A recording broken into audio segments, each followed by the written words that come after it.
Olá, o meu nome é José Maria Pimentel e este é o 45 Graus. O convidado deste episódio é Gonçalo Gil Mata, que é repetente no podcast. Foi convidado ainda recentemente no episódio 75, em que falámos sobre gestão de tempo e produtividade. Isto porque o convidado colabora quer com pessoas, quer com organizações, para aumentar o desempenho, melhorar a comunicação e aumentar a motivação. Atualmente vivemos um período de enorme incerteza em relação ao futuro, o que inevitavelmente nos afeta tanto na vida pessoal como no trabalho. Para além disso, muitos de nós estão há um mês em isolamento social e a trabalhar a partir de casa. Por isso, decidi abrir uma nova exceção ao lema habitual do 45 Graus de evitar discutir assuntos da atualidade para fazer um episódio mais curto que o normal sobre este tema que é atual e particularmente relevante. Isto porque esta nova situação levanta uma série de desafios, quer para o nosso desempenho individual, no trabalho e na vida pessoal, quer para a gestão das organizações, quer ainda, não menos importante, para o nosso bem-estar emocional, nesta altura em que ele é simultaneamente afetado pela incerteza em relação ao futuro, pela escassez do contacto com outras pessoas e ainda em muitos casos pela presença de filhos durante o dia em casa, que é preciso gerir a parte do trabalho. Por isso, achei que era uma ótima oportunidade para trazer de novo o Gonçalo ao podcast, desta vez para uma conversa focada não só em compreender estes desafios atuais, mas sobretudo em perceber que soluções práticas podem adotar as pessoas e as organizações para gerir estes tempos. Espero que gostem. Gonçalo, muito bem-vindo ao podcast, de novo. Obrigado. É um prazer estar a falar contigo, sobretudo nestes tempos. Acho que vai ser muito útil esta conversa. Eu gostava de, por um lado, abordar estes temas, ou seja, os desafios que existem para quem está em teletrabalho, de como ser produtivo, como manter o foco, mas também como manter a estabilidade emocional nestes tempos de incerteza e de pouca socialização, e de fazê-lo, e um bocado para lá daquilo que qualquer pessoa que nos ouve já apanhou, não é? Já leu qualquer coisa, já viu um post no Facebook, já viu um artigo do jornal, se calhar até já vi um vídeo no YouTube, e eu acho que aqui temos a oportunidade de aprofundar um bocadinho isso mais, tanto ao nível do diagnóstico como ao nível das soluções práticas, não é, que a pessoa pode usar. Se calhar começava por pedir para comentar um bocado a situação atual, não é? Como é que tu vês isto? Porque de repente houve aqui uma mudança grande, não só na maneira como nós trabalhamos, passámos muitos de nós a trabalhar a partir de casa, mas também no contexto mais global em que trabalhamos, que é um contexto de incerteza a vários níveis, não é? Absolutamente, a incerteza diria que é uma das grandes características deste momento. É engraçado que nem há um mês e pouco falava aí com um grande líder sobre a possibilidade do trabalho remoto como hipótese de retenção de talento, não é? Queriam fazer algumas experiências nesse aspecto. Um mês e meio depois essa conversa parece ridícula, porque se dúvidas havia que era uma decisão estratégica, agora aí está. E acho que essencialmente as pessoas estão a debater-se com a produtividade em casa, não é bem um teste real sobre a típica produtividade remota, porque, quer dizer, estar em casa e ao mesmo tempo termos que tratar das crianças, sermos cozinheiros, as empregadas domésticas e fazer tudo ao mesmo tempo, esse é que é o grande desafio, que é um bocadinho diferente do habitual. As pessoas, quando estão a trabalhar em casa, se não tiverem crianças, podem ter apreciado uma alteração daquele ruído do escritório e até sim, era o que eu ia dizer. Exatamente. Estarem-se a concentrar mais. Eu sei de pessoas que nunca tiveram tão produtivas, que é engraçado, não é? As pessoas que têm crianças são particularmente fatigadas, não é? Porque os períodos de foco foram-se à vida, não conseguem concentrar-se mais do que 10 a 20 minutos seguidos e têm tudo a acontecer ao mesmo tempo, estão a sentir-se um bocado frustradas ao mesmo tempo que a empresa está a precisar mais delas do que costume. Sim, sim. Não, aliás, eu acho que é engraçado porque é muito difícil fazer um diagnóstico global em relação à produtividade nestes tempos, porque acho que ela varia muito, não é? Varia muito de várias formas. Varia entre quem tem crianças em casa e quem não tem, não é? Para quem tem, obviamente que a produtividade diminuiu, quer dizer, por várias razões, e fosse só isso, na verdade não é só a produtividade que diminui, é também o bem-estar, e já lá vamos. Para quem não tem, em certo sentido pode aumentar, porque tu deixas de ter uma série de coisas que diminuem a produtividade no local de trabalho, seja as interrupções constantes que tens, seja aquelas chamadas office politics, não é? Tu estás constantemente em conversas com colegas para perceber, a falar de assuntos internos que se multiplicam em interações, seja até o mais óbvio que é a deslocação casa-trabalho, não é? Que de repente facilmente ganhas uma hora ou mais na soma entre a ida e a vinda. Mas, no entanto, mesmo neste caso, não deixas de haver desafios, porque também precisas ser muito mais disciplinado do que em condições normais, não é? Porque esse ambiente de trabalho presencial tem ineficiências, mas também tem outros estímulos. Exatamente, tem outros estímulos, tem alavancas para a eficiência, que é o facto de estás rodeado de pessoas e não estás sozinho em casa, quer dizer, no fundo a poder passar o dia no sofá se te apetecer, no limite, não é? Certo, e mais autónomo, porque também tenho apreciado que não só estarmos em casa, num contexto normal, mesmo que não estivéssemos aqui na crise de Covid e estivéssemos a tentar falar só sobre trabalhar em casa, sabemos que os estímulos são outros. Eu diria que essa disciplina passa por uma estruturação e por alguma organização sobre o rumo. Qual é o meu rumo? O que é que eu vou fazer hoje? O que é que seria acabar o dia hoje com bons objetivos conseguidos? E quando se mistura a questão da crise, isto eleva o exercício para um exercício puro de liderança. Porquê? Porque os líderes neste momento estão a apanhar neste momento se calhar já está a estabilizar, mas tiveram nas últimas semanas a apanhar com quantidade gigantesca de decisões que extravasam muito a autonomia típica das pessoas nos seus pelouros, porque a situação é completamente inédita, completamente imprevisível, e é inédita no sentido de como é que tu chegas à beira de uma equipa e dizes assim: eu posso pegar nestas pessoas todas e pô-las a conduzir caminhões, eu posso pegar nestas pessoas todas e colocá-las a fazer outra coisa completamente diferente. Isto tem enquadramento? Não tem. Precisamos de uma comissão especial para tratar da parte papelada do layoff. De repente, não é apenas um desafio típico da vida da organização, é colocar em causa muitas infraestruturas. E se os líderes não conseguirem dotar as equipas de alguma orientação mais macro, vão entrar muito em micromanagement. E aí as pessoas que estão a trabalhar remotamente ficam meio bloqueadas, estão à espera de muitas instruções. Por isso, acompanhar o exercício normal, disciplina de estarmos em casa, há que fazer a pergunta: será que os líderes conseguem alimentar a pilha de trabalho das pessoas para que elas autonomamente consigam produzir? Acho que é uma questão que hoje se está a verificar muito. E que dicas é que tu darias nesse sentido? A quem coordena equipas, que dicas práticas é que tu darias para conseguir gerir mais eficazmente a situação? O fator incerteza tende a bloquear decisões. Okay? Eu quero tomar boas decisões, boas decisões, ao mesmo tempo quero saber em que param os modos daqui a um mês. Será que estamos a pensar numa retoma para setembro, para 2021? Será que em junho consigo imaginar os hotéis abertos? Será que... E esse fator de incerteza tende a bloquear decisões, porque as decisões depois podem revelar-se pouco estratégicas. Se eu soubesse mais à frente, talvez já acerta no Euromilhões na semana a seguir, não é? Claro. E eu diria que nós precisamos de, ao mesmo tempo, orientar as equipas com um cenário de futuro, qualquer que ele seja, e conseguir dar-lhes uma noção de orientação para a ação, para pequenos baby steps, para pequenas vitórias que sejam mais facilmente tangíveis. E o exercício dos líderes hoje em dia é às vezes abdicado ao perfeccionismo de fazer a melhor decisão possível para fazer uma decisão mais iterativa. Mas, ok, para já vamos assim, e depois, porque pôr as coisas a andar, acho que é primordial neste momento. As coisas não fiquem a marinar na indefinição durante mais tempo do que o necessário. Sim, claro. E em termos de prioritizar tarefas, priorizar projetos, digamos assim, havia até eu pedi aos ouvintes para sugerirem perguntas e havia um ouvinte no Twitter que falava disso, de como priorizar projetos e tarefas durante esta altura, quer dizer, distinguir aquilo que é importante do que é urgente, não é? Que é sempre É uma dor de cabeça, não é? Uma dor de cabeça em tempos normais, quanto mais agora, não é? Quanto mais agora. Agora, se calhar, atinge o seu expoente máximo de utilidade. E eu diria que, do ponto de vista das equipas e das organizações, há imensos desafios, porque algumas estruturas estão em layoff parcial, há equipas desmembradas, há dificuldade em continuar projetos que eram realmente prioritários, há piruetas de prioridade no sentido de, já que não estamos a conseguir fabricar, vamos fazer os processos de manutenção, vamos tratar do trabalho de casa, ao mesmo tempo não temos as pessoas certas. Enfim, há uma turbulência grande. Isso acho que é o importante nós observar. A turbulência é parte intrínseca desta crise. E nessa turbulência nós precisamos que os líderes apontem as prioridades, apontem os pilares que lhes parecem mais importantes para imaginar uma recuperação mais à frente, para também lidar com este pequeno caos temporário, mas essencialmente para fazer uma saída estratégica e interessante, até quem sabe, para aproveitar a oportunidade para reinventar qualquer coisa no negócio. Que a verdade é que isto tem aqui desafios, mas também tem oportunidades. Não, e é uma oportunidade boa, acho que a nível tanto individual como a nível de equipas e de organizações, é uma oportunidade para fazeres aquelas coisas para as quais te queixas que nunca tens tempo. Aquele tipo de coisa, exato, não é? Que diz, nunca tenho tempo para fazer isto, era bom, era... Organizar as fotografias. Exato, sim. É o organizar as fotografias das organizações, digamos assim. Mesmo. E ao mesmo tempo, às vezes, sem cabeça para fazer isso, sabes?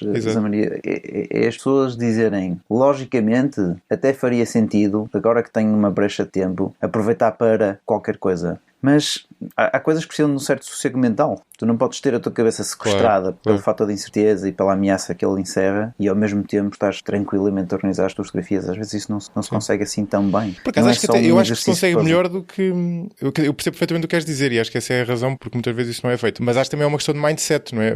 Se tu perceberes que a situação está em grande medida fora do teu controle, consegues ter uma paz mental muito maior para fazer isso. Não é? Absolutamente. Esse é o truque. Sim. Uma parte de nós projeta um distúrbio de ansiedade, que é uma resposta emocional que essencialmente nos faz mexer para corrigir o que não está bem. Exato. E bate contra uma parede. Exato, sim. numa situação sobre a qual tu não tens agência nenhuma, não é?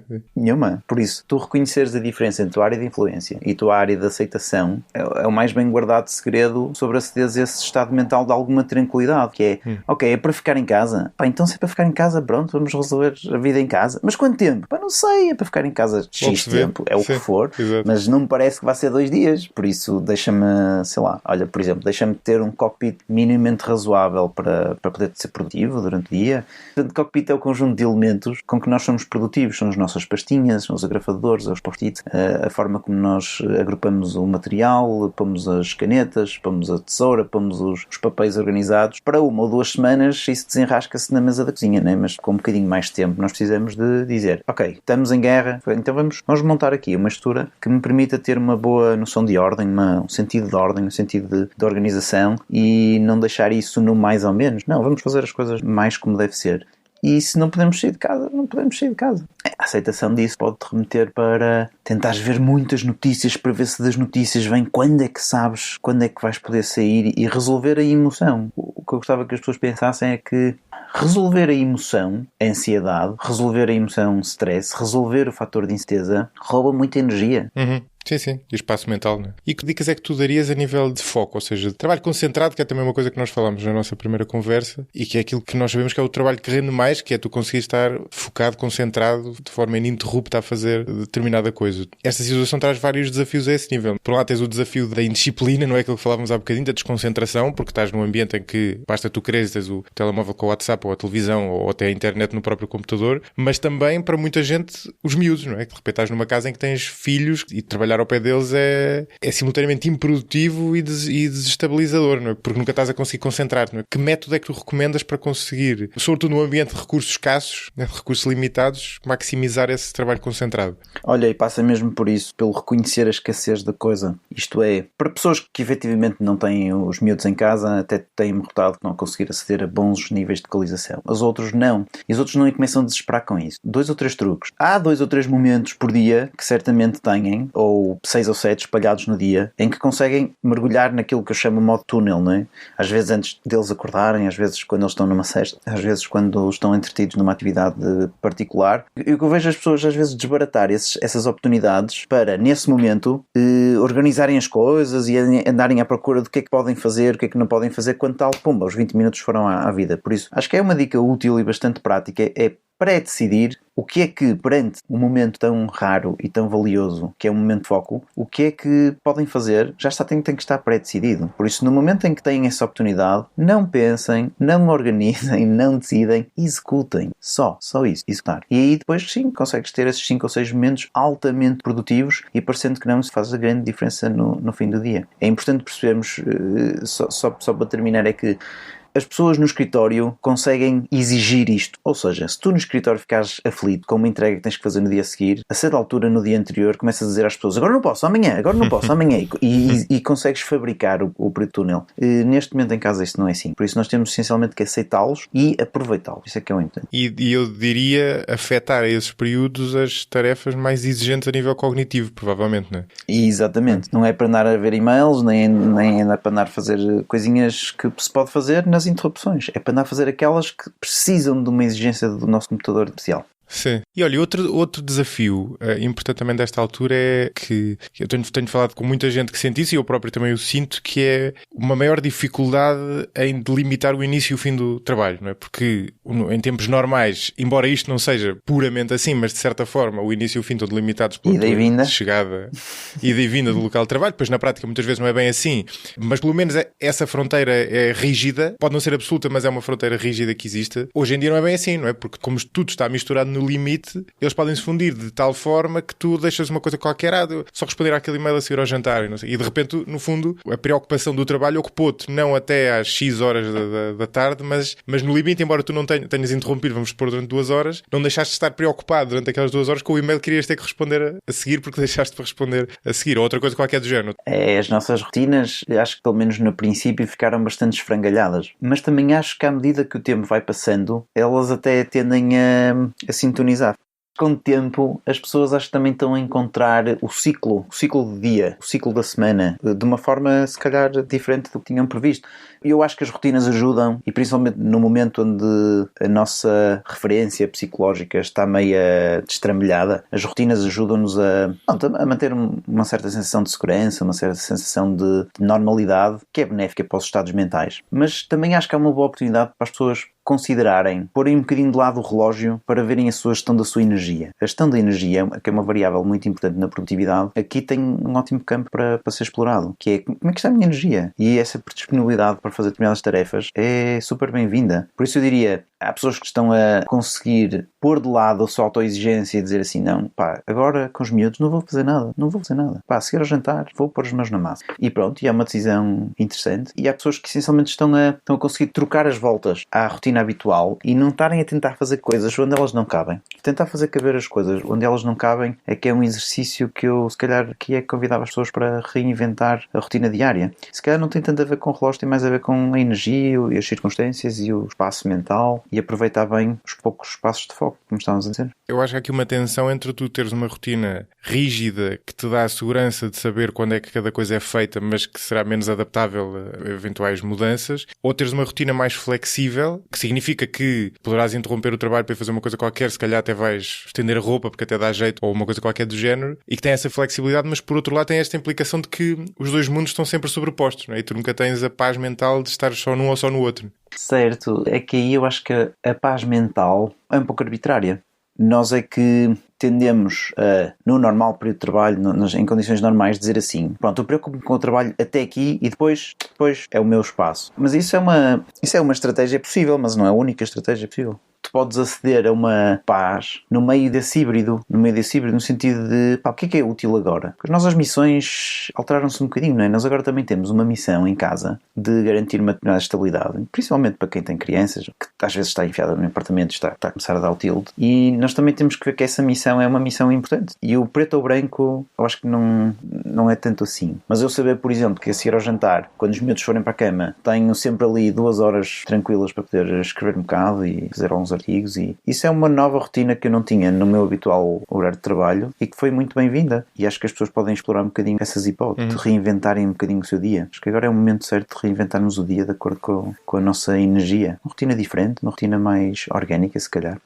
Claro. E olha, e a nível de trabalho de equipa, nós falámos um bocadinho disso há bocado, mas depois não concluímos. Sobretudo, isto é obviamente uma coisa que preocupa mais quem lidera equipas.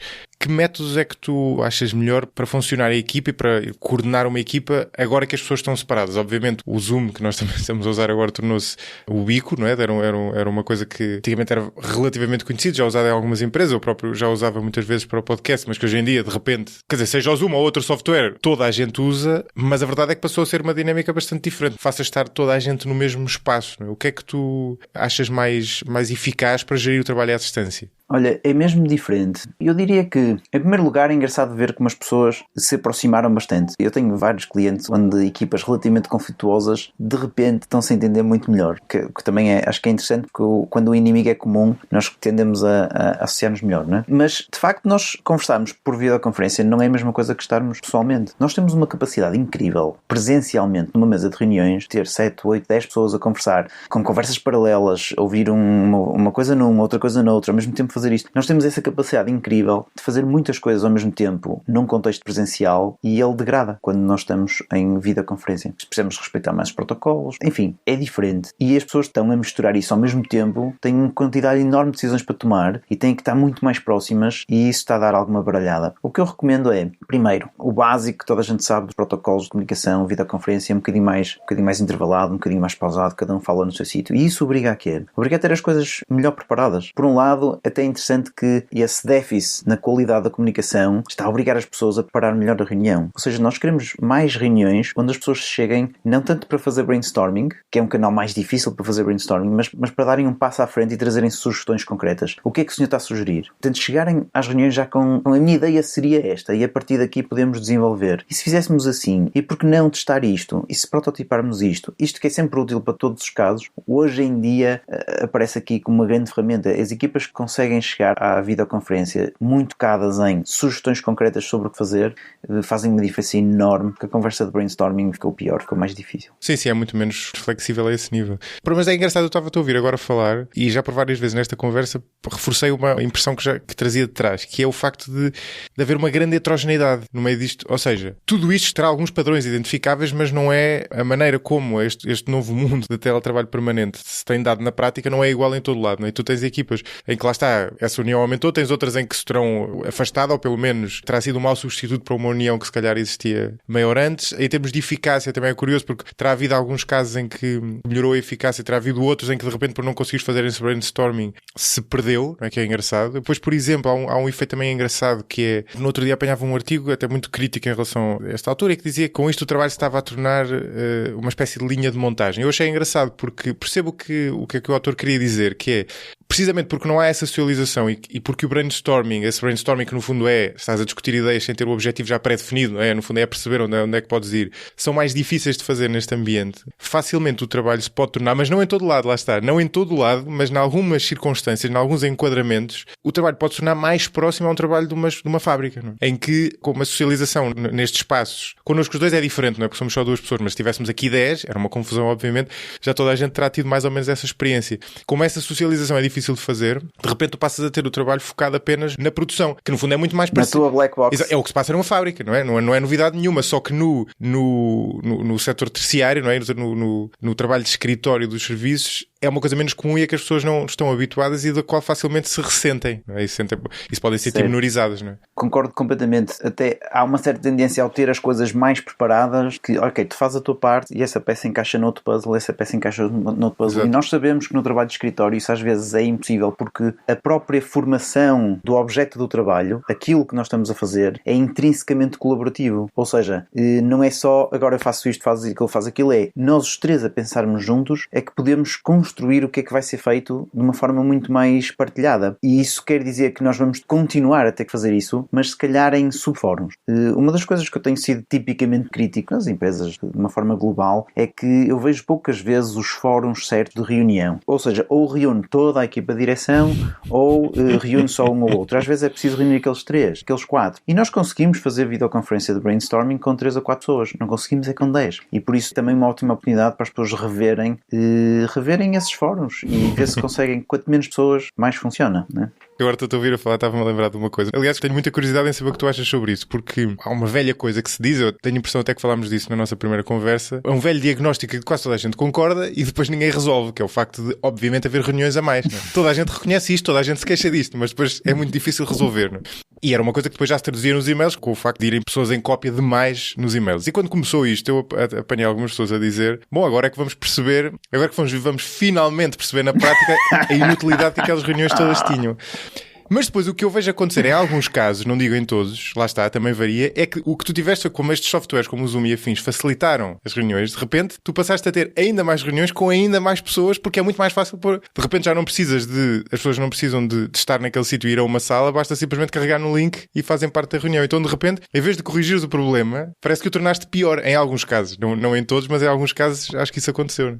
E estamos todos a esgadanhar o que sabemos, estamos todos mais ou menos a tentar experimentar o que funciona ou o que não funciona. Eu vejo líderes que estão desorientados porque não conseguem o esquema habitual de reporte, porque não têm aquele feeling na sala, aquele ouvir a conversa do escritório e têm que formalizar mais reunião, isso não lhes dá a mesma informação. Tenho líderes que conseguiram aproveitar para reinventar a maneira como reuniam. Essencialmente eu acho que era importante as pessoas avaliarem o que é que está a funcionar, o que é que não está a funcionar e manterem um espírito de exploração. E nesse espírito de exploração, diria, o número de pessoas é super importante. A ownership, ou seja, a atribuição de responsabilidade por assunto de forma inequívoca, para que o próprio responsável possa saber se precisa de reunir ou não e não fica à espera que haja uma reunião para conseguir avançar com o seu. Portanto, o número de pessoas, a ownership inequívoca dos assuntos, a maior autonomia para que as pessoas possam dar mais passos mais cedo e esta ideia de que reunir para conseguir decidir a ação. E quanto mais pré-decidida a ação, melhor. É aquela história que os líderes neste momento devem maximizar, que é: chefe, tenho um problema. Aí sim, o que é que sugeres? Essa é a resposta que tem que estar na ponta da língua. Chefe, tenho um problema. O que é que sugeres? Ainda não pensei nisso. Então porquê é que estamos a reunir?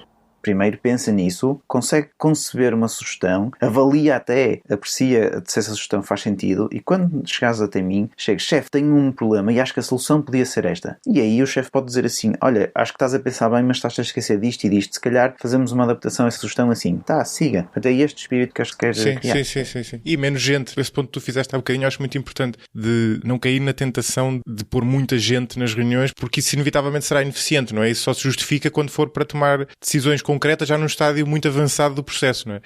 Ou justifica-se quando as pessoas se sentem inseguras, porque gera-se aquele efeito grupal de ao menos estamos aqui todos aconchegados. E eu percebo isso e dou força a essa parte. É só reconhecer que isso é uma gestão emocional e não uma gestão de produtividade. Exatamente, isso mesmo. É agora que tocaste no cerne da coisa. Por acaso, estávamos a falar disto e lembrei-me de perguntar outra coisa que talvez tenhas uma visão interessante, que é o seguinte, nós estamos a falar de teletrabalho, de trabalho em equipa à distância, mas este período também tem levado a que outro tipo de trabalhos ocorram à distância, como por exemplo aulas. E eu próprio tive esta experiência de dar aulas durante este período. E formação.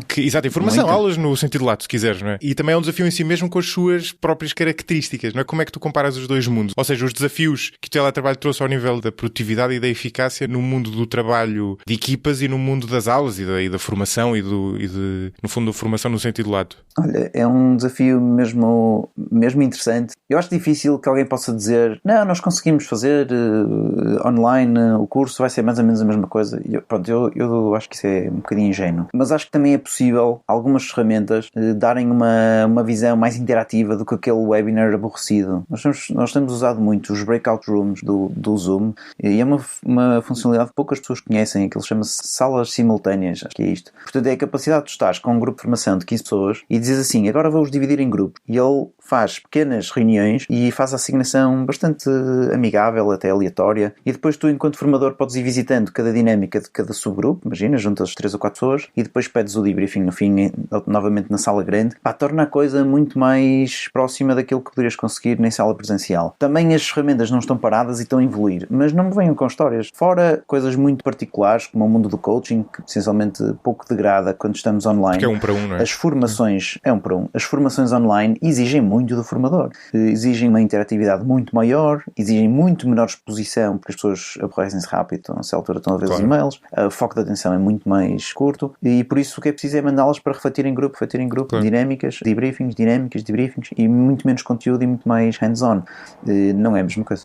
Eu acho que há uma diferença que se aplica tanto às aulas como à formação, que é a seguinte: a exposição da matéria propriamente dita, não é? Ou seja, a explicação da informação pura e dura que tu estás a tentar transmitir é uma coisa que não se perde particularmente feita desta forma. Pode perder a questão da disciplina, não é? Da capacidade da pessoa se manter concentrada. Agora, o conteúdo não se perde muito, mas a troca de ideias, não é? A discussão, obviamente que se perde bastante face a uma aula presencial. Aliás, no mundo ideal as aulas já teriam evoluído para isso, que era tu teres a matéria, que no fundo está toda no livro ou nos slides da formação, não é? Que tudo isso transmitido, fosse por um vídeo, fosse por outra via qualquer antes, e depois as aulas serem guardadas, ou o espaço da formação para a discussão, que no fundo é o mais interessante. Só que a discussão lá está, é o que fica mais afetado por isto, porque isto é um mau substituto para a interação. Aliás, eu no outro dia apanhei uma coisa interessante do Robin Dunbar, que é o tipo daquele célebre número de Dunbar, que é 150, salvo erro, não é? O número médio de pessoas cujo nome podemos conhecer, basicamente o número de pessoas conhecidas que nós conseguimos memorizar no nosso cérebro, e esse é um número muito conhecido na gestão. E ele falava a propósito disto e usava uma analogia que eu achei interessante. Ele dizia que todos estes substitutos para a socialização, seja o Zoom, seja até o WhatsApp, ou o Facebook, ou o telemóvel, no fundo eles podem abrandar o ritmo de decaimento da nossa satisfação social e do nosso nível de intimidade social, mas não o substituem, né? Ele vai decair na mesma. No fundo são um paliativo, né? Tu podes abrandar esse decaimento, não podes abrandar a maneira como ele vai caindo, mas não o estás a substituir, né? De certa forma. Eu achei uma analogia interessante e que, aliás, até nos faz uma ponta interessante para a questão do bem-estar emocional, né? Que é um desafio gêmeo desta altura, não é? Que por mais que as pessoas, isto seja em trabalho, seja em família, não, ou amigos, não é? Seja em ambiente profissional, seja em ambiente pessoal, digamos assim, por mais que tu utilizes ferramentas deste género, elas não são um substituto sempre imperfeito para a socialização, não é? São as pessoas, então em países quentes como o nosso, as pessoas valorizam muito a presença, o toque, pronto, o abraço, o beijinho, portanto, a proximidade física, que não é a mesma coisa se fores para um país nórdico. E nós em particular, acho que nós temos feito muitos webinars de estabilidade emocional e convidar as pessoas a refletir o que é que tem sido mais desafios. E é engraçado o número de vezes que participantes me dizem: pá, para mim o maior desafio é ter em casa aquela disciplina que as pessoas recomendam de não dar beijinhos aos filhos, isso ser impossível. Mas realmente a falta de proximidade para as pessoas mais velhas que estão mais isoladas, então a largura de banda de um WhatsApp não é a mesma coisa, não é? Claro. Portanto, falta uma textura diferente. E outra coisa que me ocorreu quando estavas a falar era que, também do ponto de vista de estabilidade emocional, recomendo alguma cautela em não ficarmos com o vício do dedo, não é? Porque dispararam o número de... Toda a gente janta com WhatsApp com outras pessoas e isso acho que é ótimo, até ao ponto onde, se não houver interação, parece que estamos incompletos. Portanto, há um momento em que nós devemos ver se nós estamos ok com o facto de usarmos o telemóvel durante um fim de semana e ver o que é que acontece. Exato. Porque há uma ótima oportunidade, poderíamos estar a desaproveitar, de deixar que esta ausência de decisões, porque não podemos decidir o que é que vamos fazer este fim de semana, quer dizer, podemos, mas é muito mais limitações. Sim. Não, mas estou 100% de acordo contigo, sim. Isso pode converter-se perfeitamente numa outra serenidade de apreciação de coisas que já temos e que se calhar estavam encostadas. Claro. Um livro, uma música, umas fotografias, uma brincadeira, arrumar uma despensa. Eu acho esse ponto muito importante, porque isso é sempre lá está, é uma dessas coisas que estão na gaveta, não é? É o álbum de fotografias, não é? Uma coisa, às vezes passares um período com mais tempo para ti, ou a ler, ou mais pensativo, seja o que for, é uma espécie de plano de longo prazo que na maioria de nós nos passa vagamente pela cabeça e depois não pomos em prática. Esta é uma altura boa para isso, na medida em que em situações normais o trade-off é entre fazeres isso ou teres socialização normal. E nós, como animal social, a socialização normal ganha sempre, não é? É uma tentação demasiado forte e por bons motivos. Nos tempos atuais é isso versus uma espécie de mau substituto da socialização, não é? E, portanto, no fundo, se há altura em que se justifica testar essas vias, é agora, não é? Porque o trade-off é muito baixo, não é? E num aspecto, Zé Maria, que nem é só apenas de conseguirmos produzir o álbum, ou produzir aquilo, ou produzir o momento de satisfação, mas diria no sentido de explorar. Eu estava a tomar banho a pensar na nossa conversa e dizer assim, engraçado, há pessoas que gastam milhares de euros em viagens e não sei o que mais para irem para um retiro espiritual no Nepal. Eu já fiz isso, estou a falar com conhecimento próprio. E para nos confinarem num sítio onde alguns até têm retiro de silêncio, por isso pomos-nos à prova e gastamos dinheiro disso, investimos nisso, porque é um momento de autodescoberta, de saber como é que nós lidamos com os nossos próprios pensamentos, a ausência de estímulos, por aí fora. E eu diria que aqui está uma ótima oportunidade de fazer um retiro completamente gratuito. Exato. Que é, não há nenhum sítio para ir, o que é que nós vamos fazer? Podemos explorar. E essa exploração é gira. A ausência das decisões é uma métrica, do ponto de vista neurocientífico, muito, muito importante para menor turbulência mental. Portanto, quanto menos decisões eu tenho para tomar, mais eu posso ativar os recursos mentais da observação, do usufruto. E eu já ouvi várias pessoas darem-me feedback que a sua relação pessoal fortaleceu-se. A relação íntima fortaleceu-se. A relação com as crianças se fortaleceu. Também já ouvi que já não os posso aturar, mas mesmo debaixo do não os posso aturar, há uma intensidade que vive da aproximação natural de estarmos juntos, mesmo que estejamos juntos sem fazer nada. Portanto, há uma magia aí um bocadinho subexplorada que acho que é uma oportunidade ótima de avaliar. Claro. Eu acho que a dificuldade que muita gente terá em fazer isso tem que ver com alguns fatores que em alguns casos há fatores que não são contornáveis, não é? Se tiveres miúdos em casa e não tiveres mais ninguém para cuidar deles, terás muito pouco tempo para ter essa paz. Que aliás é engraçado, não é? Porque isto é uma espécie de... Isto é uma combinação perfeita, não é? Perfeita no inverso. Uma combinação perfeita para a ansiedade e em alguns casos mais extremos até eventualmente para a depressão. É que tu tens, por um lado, um confinamento social e, portanto, tu ou não tens interação social ou o melhor que tens é essa espécie de mau substituto de interação social que são as redes sociais e, sei lá, e depois muitas notícias. Os WhatsApps e notícias, exatamente, e os WhatsApps intermináveis. Eu não sei se te acontece o mesmo, mas eu não consigo dar vazão às coisas que vou recebendo. É inacreditável. Precisava de ter alguém para gerir aquilo. Ou seja, por um lado tens essa socialização deficiente e que às vezes lá está, é mal compensada. Essa questão das notícias também é interessante porque no fundo também ela própria é uma má, e eu acho que a profusão de coisas para o WhatsApp é uma tentativa tentativa de quase compensar por excesso essa diminuição de socialização. E depois, por outro lado, tens isto combinado com uma incerteza enorme em relação ao futuro, né? E que é majorada pelo turbilhão de notícias que tu vais recebendo. E, aliás, as audiências de todos os canais generalistas aumentaram imenso porque, de repente, as pessoas têm sempre a televisão ligada. E, portanto, essa incerteza, não é? Que nós sabemos que provoca mal-estar, e a diminuição da socialização, com todo o efeito que isso tem, até ao nível de neurotransmissores no cérebro, não é?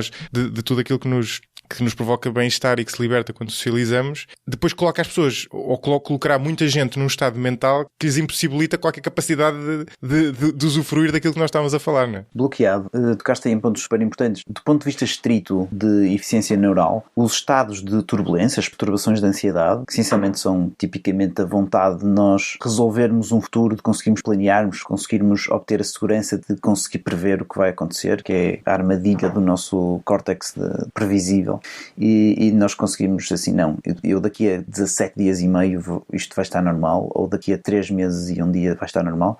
Isso promove um estado de turbulência mental que é um estado pouco produtivo. E é pouco produtivo em 2 ou 3 aspectos. É pouco produtivo porque nos tira essencialmente a capacidade de tomar decisão de forma mais acertada, tira-nos a nossa criatividade, tira-nos alguma proatividade, pode-nos pôr mais reféns desse estado, porque é um estado que ocupa muito processador. Se imaginasses no computador, é como se pusesse agora uma aplicação no computador a roubar-te 90% e agora fica lá criativo com os 10 que te restam. Portanto, e ao mesmo tempo é muito geradora de conflito e um relacionamento interpessoal mais perturbado e menos usufruto. Tu não consegues nesse estado convencer alguém a olhar para uma flor e maravilhar-se com o acaso cósmico que a produziu.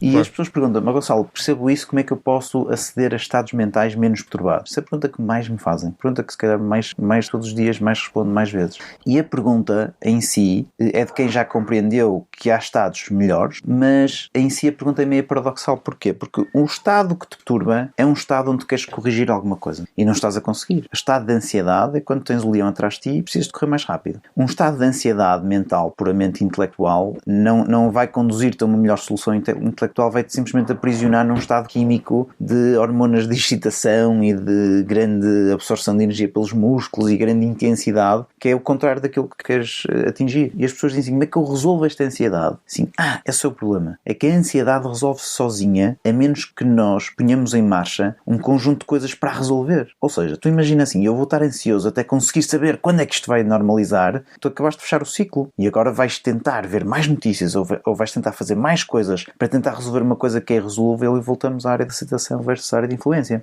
Portanto, as pessoas, se quiserem resolver a emoção da ansiedade, vão prolongá-la. Portanto, é um truque paradoxal. Nós temos assim, olha, estou ansioso. Portanto, eu recomendava às pessoas, de uma forma muito prática, era mobilizarem-se de uma intenção de corrigir a sensação de ansiedade para o reconhecimento da sensação de ansiedade. Ou seja, é diferente de dizer assim, pá, que ansioso estou, o que é que eu vou fazer, como é que vamos resolver isto, nunca mais se sabe como é que isto vai acontecer, Pronto, este aí é como tu perguntares ao peixe como é que está a temperatura da água.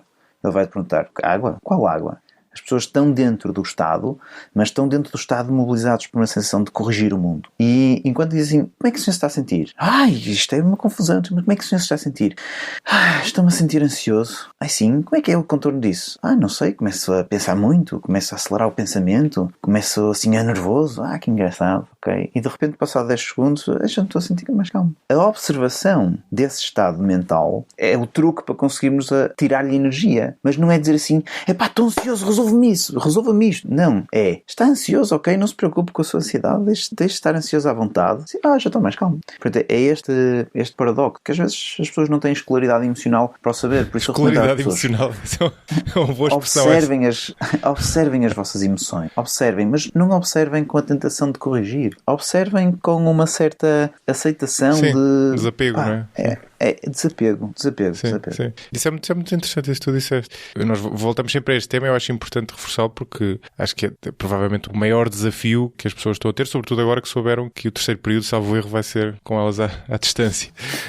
No caso de quem tem filhos, quer dizer, tudo isto depois, exatamente, tudo isto hoje instróis, não é? E depois tu tens até um efeito de sentimento de culpa de não estares entre cuidar das crianças e estar a trabalhar, por exemplo, que não estás ter o desempenho adequado em nenhum deles, não é? Ou seja, tens um duplo sentimento de culpa porque sentirás, em muitos casos... A falhar em todos os lados. Exato, estás a falhar em todos os lados, estás a falhar em toda a linha, não é? E às vezes com empresas e para profissionais que tenham um verdadeiro sentido de responsabilidade para suportar a empresa onde trabalham, que também está a passar um período dificílimo, e com um sentido ótimo de pertença e de apoio coletivo e sem conseguirem. Portanto, imagina o que é. Tu estás a sentir que a tua empresa está a ir ao charco e tu não estás a conseguir dar a tua ajuda porque ao mesmo tempo tens que fazer 1000 coisas em casa e sentes-te cada vez mais cansado e cada vez puxas mais por ti para tentar ir aos limites e cada vez... É um ciclo difícil para gerir para muitas pessoas. Conheço muitos profissionais que estão genuinamente esgotados porque estão a tentar ser ótimos em todas as frentes. Por isso aí nós temos que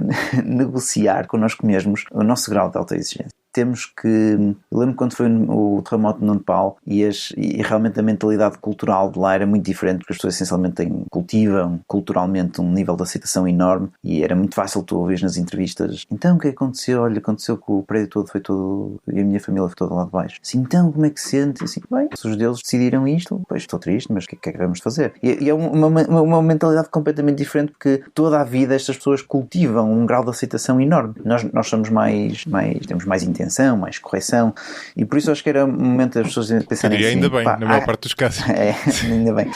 Há fatores que nós não podemos controlar e que não queremos que nos roubem energia importante para aqueles que nós podemos controlar, e essa autoculpa, esse sentimento de culpabilização pode não ser a melhor estratégia. É uma estratégia interessante, mas pode não ser a melhor estratégia neste momento. Sim, é uma estratégia boa para a maior parte das situações, mas que aqui está inadaptada, não é? E passa o sweet point de conseguir pôr as pessoas a funcionar bem para degradar a própria performance por excesso de tensão. Claro.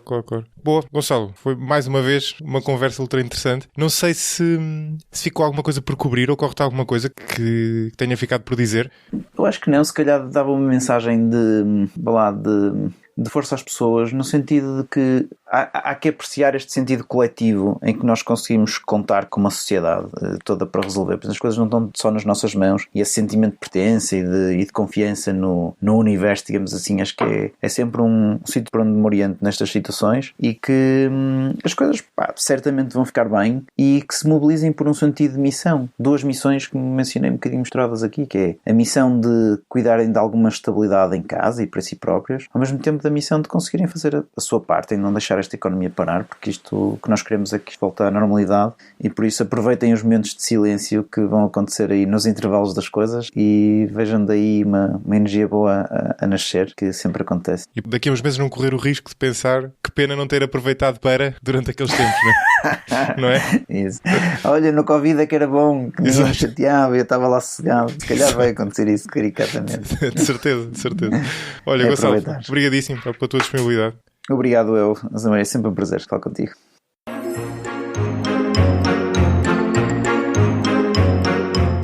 O 45 Graus é um projeto tornado possível pela comunidade de mecenas que o apoia e cujos nomes encontram na descrição deste episódio. Agradeço em particular a Carlos Martins, Gustavo Pimenta, Eduardo Correia de Matos, Joana Monteiro, Rui Oliveira Gomes, Corto Lemos, Joana Faria Alves, João Baltazar, Mafalda Lopes da Costa, Rogério Jorge, Salvador Cunha e Tiago Leite. Até ao próximo episódio.